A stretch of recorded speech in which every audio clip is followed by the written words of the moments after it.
Hey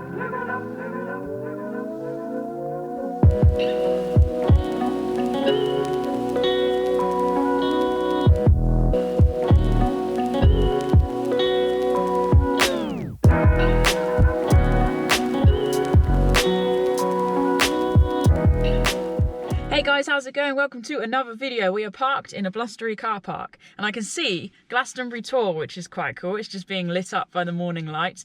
It's 5 degrees outside, it is quite windy, but we are on the Mendips, which is super exciting because I haven't spent a lot of time here at all. So I'm doing a new walk today, scouting it out with you guys.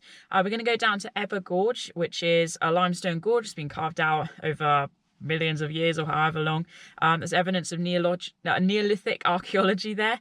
Of course, it's a site of special scientific interest as well as an archaeological site. Then we'll go down to Wookey Hole. Then I'm going to go up on the Monarch Way, which is a 625 long distance trail. And when I say up, I mean north. That's kind of classic thing.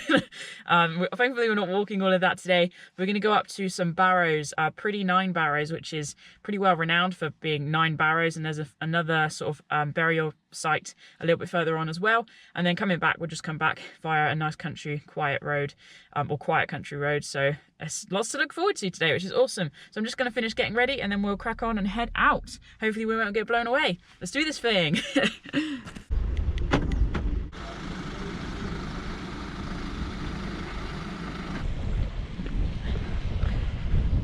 Whew, that is an icy wind.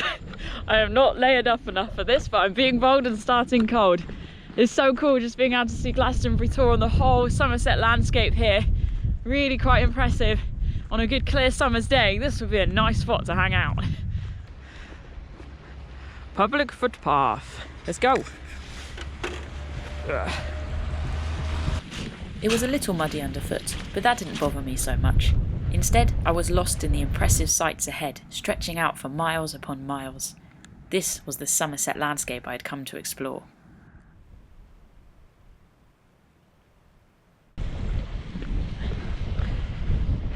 So you see this stuff here, this is, well actually I don't really know what it is, but it makes a really good tinder. I think it's like a rosehip plant or something, kind of the seeds. But if you collect enough of it, like this, it's really dry and it catches a flame or a spark even quite nicely. It's also quite fun doing that. Right, let's get to these woods. Public footpath, happy days. On the left, happy days. Here we go, so we've got a billboard telling us this is owned by Natural England. We are in Ebbor Gorge, which is the National Nature Reserve. And it says this is one of a number of important woodlands that lie in the Mendip Hills, mainly Ashen oak, but other native trees. Ooh, white bean, elm, field maple, nice collection. You get bluebells and violets and wood anemones. Also a geological interest, or site of geological interest. Some caves, remains of Ice Age mammals. Ice Age mammals, wow. And later evidence of use by Stone and Bronze Age man have been found. That is flipping epic. Let's go have a look around then. So actually you can see we're here. So what we're gonna do is basically come up here and then essentially just drop back down again. So we're just gonna go sort of around the gorge and then we'll crack on with our walk, which goes this way. But we are going this way. Let's go. So today I'm navigating with this scrappy piece of paper. It's an OS map that I printed out and sort of highlighted the route, but it's really quite hard to read. But I'm sure we'll get by. The gorge was damp and dark, and yet there was an atmosphere of mystery and legends. I took my time, taking in the ferns and ivies that were clinging to life as the winter months drew to a close.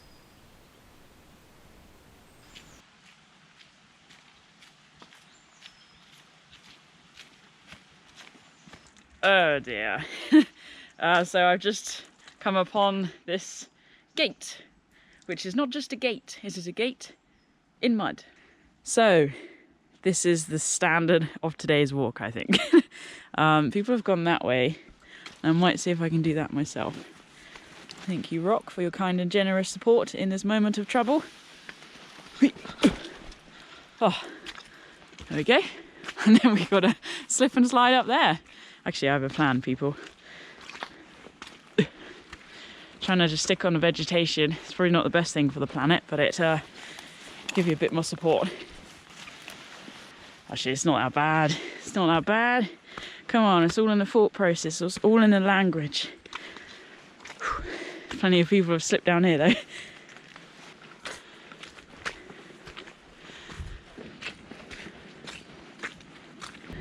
Looks like someone's had a bit of a mud skating contest there, and I am not going to do that. Evidently this woodland or nature reserve receives a lot of footfall throughout the year, hence why it's so mushed up. I doubt the Neolithic people had to worry about this in the same way.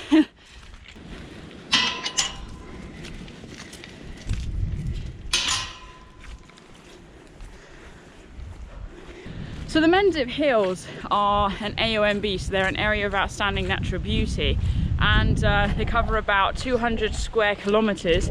And basically there's just this range of limestone hills, hence all of the gorges and caves that have been eroded away by water sources that now are not flowing so much.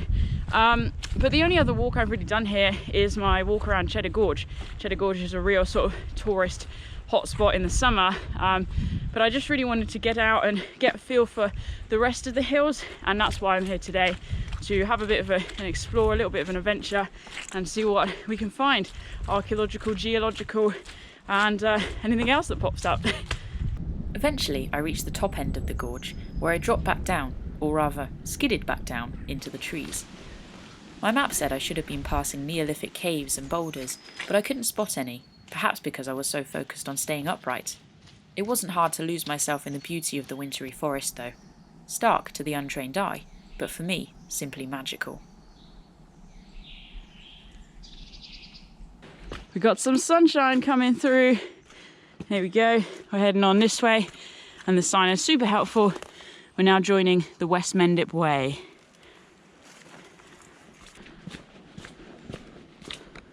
Slight diversion, just wanted to check out this gorge viewing point, see what we can see. And oh my goodness, that is quite a vast view. Good wintry scene there. Wow, look at this. The view across the gorge, carpeted in forest, was pretty epic. I stood for a fair while soaking it all in, allowing my mind to imagine the scene as it would have been way back in prehistory.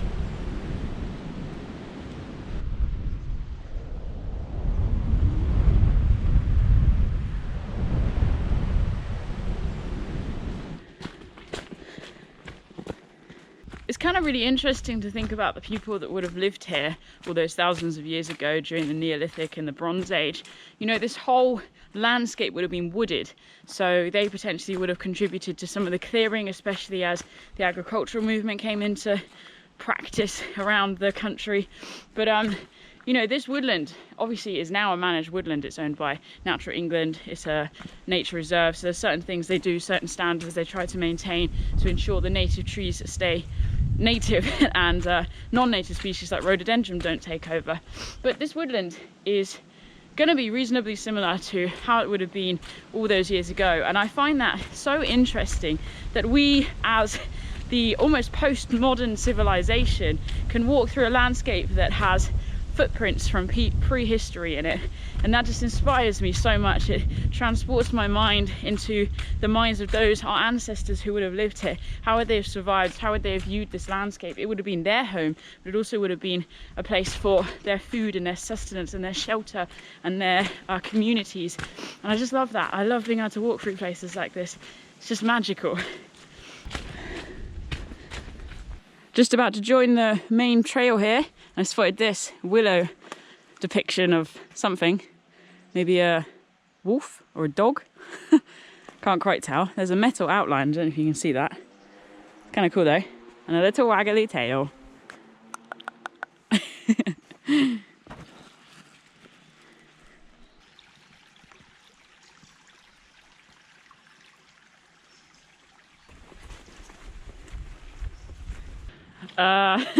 Things just took a turn for the muddiest. Look at this. Ta-da! Gonna forge our way through here. The road is so close now. Come on, we can do it.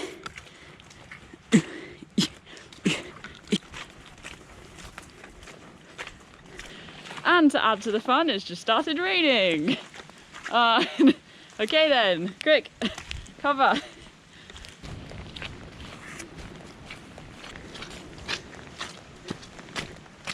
We finally reached the road. That was a bit of a slippy, slidey journey and very slow going.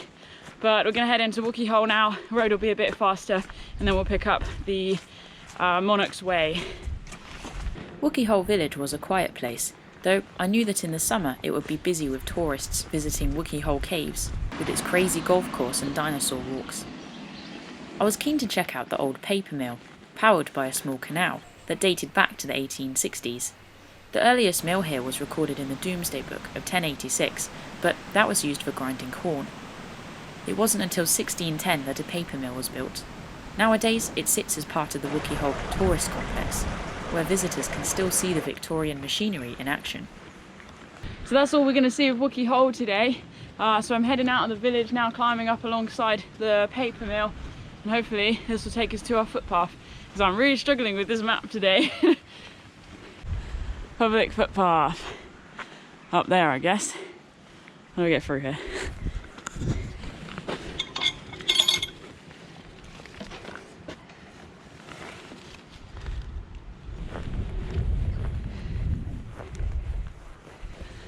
Looks like we're going up, very much up. Look at that. All right then, one step at a time. That's high and slippy.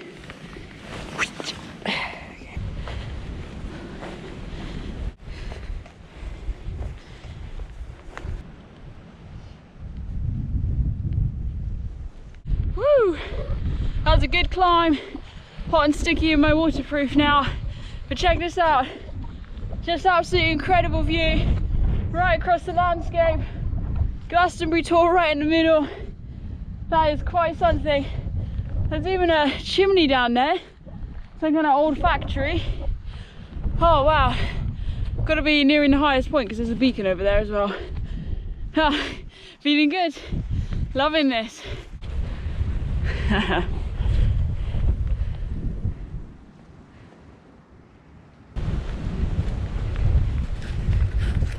So we are now on the Monarch's Way, which is great, and basically it's just a big old straight line through a whole load of fields now, just for a couple of miles or so, which should be good. Hopefully it won't be too muddy.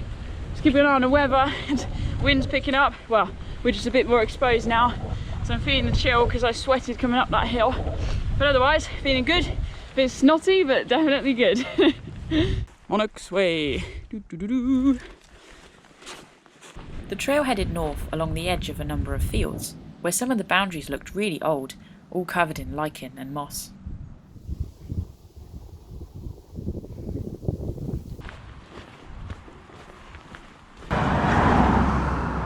Okay, we have a road. So we just gotta follow it for a tiny bit, and then we're turning right, left.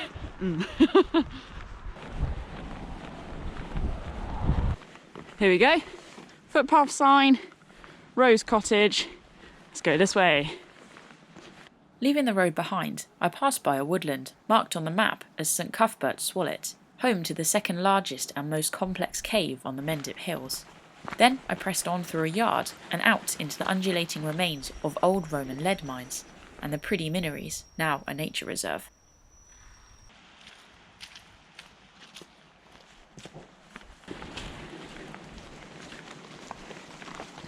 Got to admit, I'm really enjoying this little stretch here. Giant beech trees back there. These little gnarled up trees, I think they're ash actually. Can be quite hard to tell in winter. And this like wispy grass here. Hang on a minute. Right here. Wisp. It's really, really nice. It's so peaceful as well. There's no sort of man-made noises. There's some shooting over there somewhere, but nothing else. No electronic noise, and that for me is heavenly.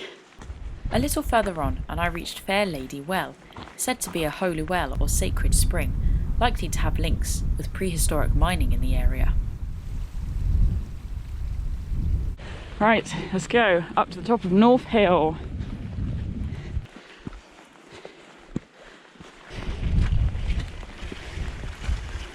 Oh, that's deep if I fall in that. I'd rather not, we're so close to green pastures.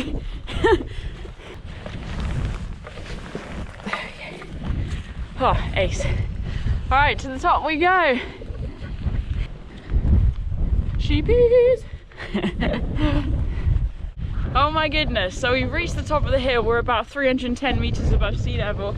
So to my left I've got a few barrows here, but ahead there's 1, 2, 3, 4, 5, 6, 7, 8, 9, 10. So there's 2 cemeteries, or 2 sort of burial sites up here. There's Priddy Hill and then Ashen Hill. I don't know which is which right now, I haven't got my map accessible, but there are just so many barrows. Bronze Age barrows on this super prominent point overlooking the landscape. Clearly very significant individuals are buried here. Just wow. Let's go have a look around. Each mound was between 14 and 27 metres in diameter, rising between 2 to 3 metres tall. They would have had a ditch around them, though these had obviously filled in over time.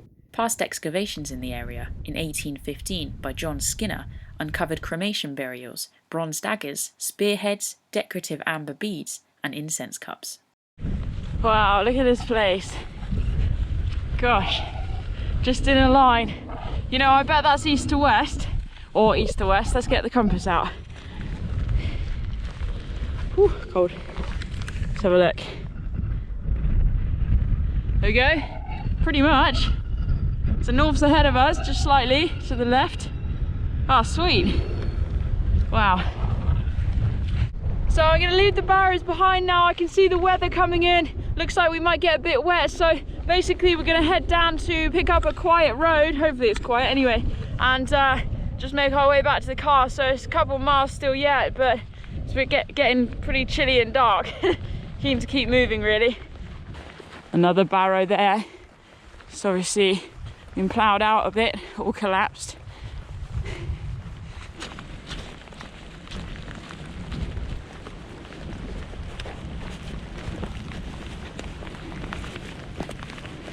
Here we go, so this is 9 Barrows Road. You can see clearly someone's been fly tipping, which is a great shame. Look at that, just ridiculous. I'm just gonna change hats, then I'm gonna press on. Don't like to get this one wet because it just goes like flop. I followed the quiet road through the sleety rain, feeling happy to be out and about, and stopping often to take in old barns and curious ponds along the way.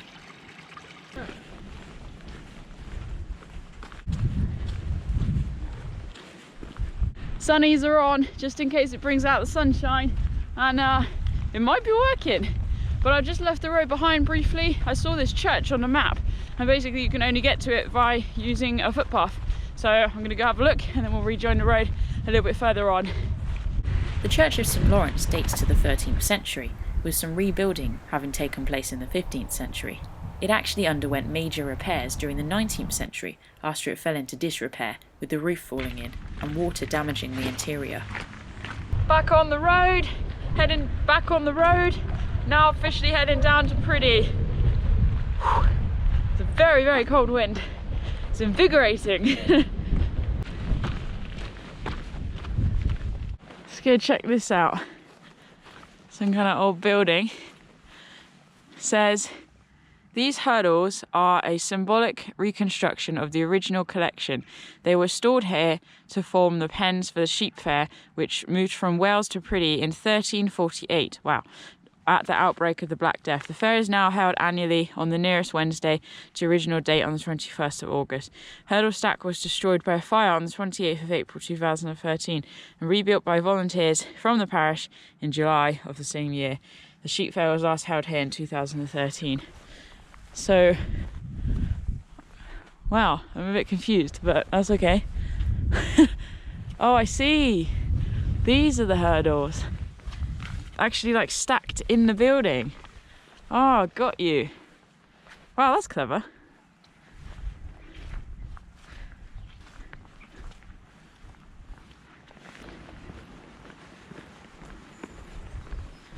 Here you go, look. Deer Leap. 3/4 of a mile, that's where we're going, that's our car park. And Wookey Hole, obviously we've been there today. Heading off that way.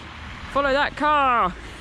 As I left Priddy behind, I passed by the Queen Victoria pub, famed for its charm and character, including original flagstone flooring and locally sourced food and drink.